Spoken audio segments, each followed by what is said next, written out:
ইসলামের সবচেয়ে বেশি ক্ষতি কারা করছে? এক কথায়, যে যত বড় পোস্ট পজিশন, দায়িত্বের অধিকারী, সে যদি ভুল করে তার অধীনস্থ সবাই ভুলের মধ্যে নিবজ্জিত হবে। সুতরাং তারাই ইসলামের ক্ষতি করবে। আল্লাহ এক, কোরআন এক, নবী এক, রসুল এক। নবী রসুল যত যুগে যুগে আসছে তাদের বিধানের মধ্যে কোনো ফাটল ছিল না, পরিবর্তন ছিল না। আল্লাহর বিধানের প্রত্যেকটা আসমানি কিতাব যা আসছে প্রত্যেকের সাথে প্রত্যেকটার হুবহু মিল আছে। এবং আল্লাহর জমিনে আল্লাহ দুই রকম বিধান করেননি। আল্লাহর বিধানে এক, অন্য, এবং আল্লাহর বিধানে কোনো সন্দেহ নেই, লা রাইবা ফি।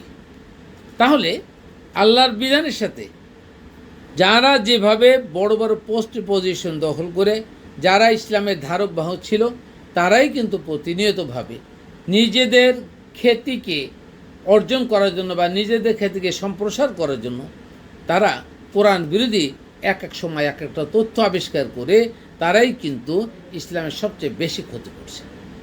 যেমন রসুল সাল্লাহ সাল্লামের ওফাতের পরে আমরা দেখি, যদি মাঝহাব থেকে চিন্তা করি, তাহলে চারটা মাঝহাব কেন হলো? রীতিনীতিতে আমরা কেন চারটা মাঝহাব করলাম? কেন এক মাঝহাব হলো না? এক উম্মত এক মাঝহাব হবে, কেন চারটে হলো? সুতরাং চারটা মাঝহাব যারা করছেন, চারটা নিশ্চয়ই তো ঠিক নয়। হয়তো একটা ঠিক অথবা একটাও ঠিক নেই। কোরআনের সাথে হুবহু যে মিলে চলবেন, যে মাযহাব, যে রীতিনীতি, সেইটা ঠিক, ছাড়া বাকিগুলো সবই মিথ্যা এবং জাল। আমরা ওইটাকে যেন বোঝার চেষ্টা করি।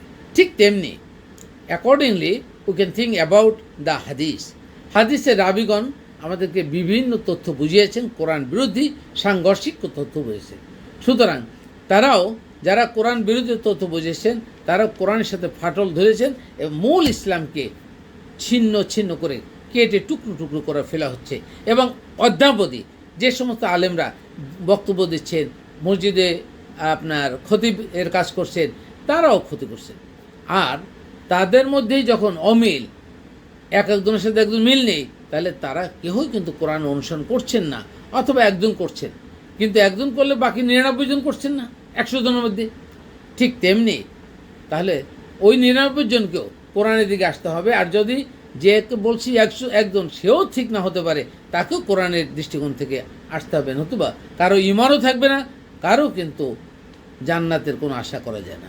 এবার আসি আমাদের দেশের প্রেক্ষাপটে যদি বলি, অথবা সারা বিশ্বের প্রেক্ষাপটে যদি চিন্তা করি, তাহলে কোনো আমাদের দেশ নেতা যখন যাকেই দেখছি, তারা নিজেরাই তো কোরআন জানতেন না, কোরআন বুঝতেন না। সুতরাং তাদের যত লিডিং হয়েছে, যত ধরনের আইন কানুন হয়েছে, তা ম্যাক্সিমাম কোরআন বিরোধী হয়েছে। তাহলে তাদের কোরআন বিরোধী এই যে মন্তব্য, কোরআন বিরোধীর জন্য এই চিন্তাভাবনা, এর জন্য সাধারণ প্রজা অথবা জনগণ যারা ছিল, তারা প্রত্যেকেই দায়ী হচ্ছেন, অথবা তারা ভুল কথা শিখছেন। সুতরাং এইখান থেকে আপনার চিন্তা করতে হবে, যে যত বড় একজন প্রাইম মিনিস্টার, একজন প্রধান উপদেষ্টা, তিনি যদি কোরআন না জানে, না বুঝে, তার মানে তাঁর জীবনাদর্শেও কোরআনের ভিত্তিতে যদি না করতে পারে, সাধারণ মানুষ ওখানে অবশ্যই ক্ষতিগ্রস্ত হবে।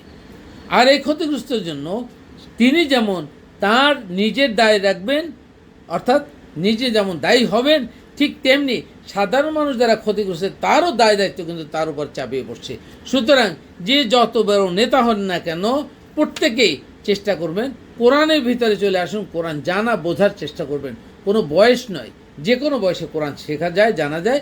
প্রতিদিন চেষ্টা করুন আপনি সালাত পড়ার সাথে সাথে সালাতে যে আয়াতগুলো পড়েন, ওগুলো বাংলা তর্জমা নিয়ে অনুধাবন করুন, চেষ্টা করুন, সাধনা করুন, আল্লাহ কি বুঝাতে চেয়েছে ওইটা নিজের জীবনে প্রতিষ্ঠা করুন। তাহলে সালাত প্রতিষ্ঠা হবে এবং কোরআন জানা হবে। আর মানুষ আপনার থেকে উপকার লাভ করবে, মানুষ আপনার থেকে সত্যটা জানবে।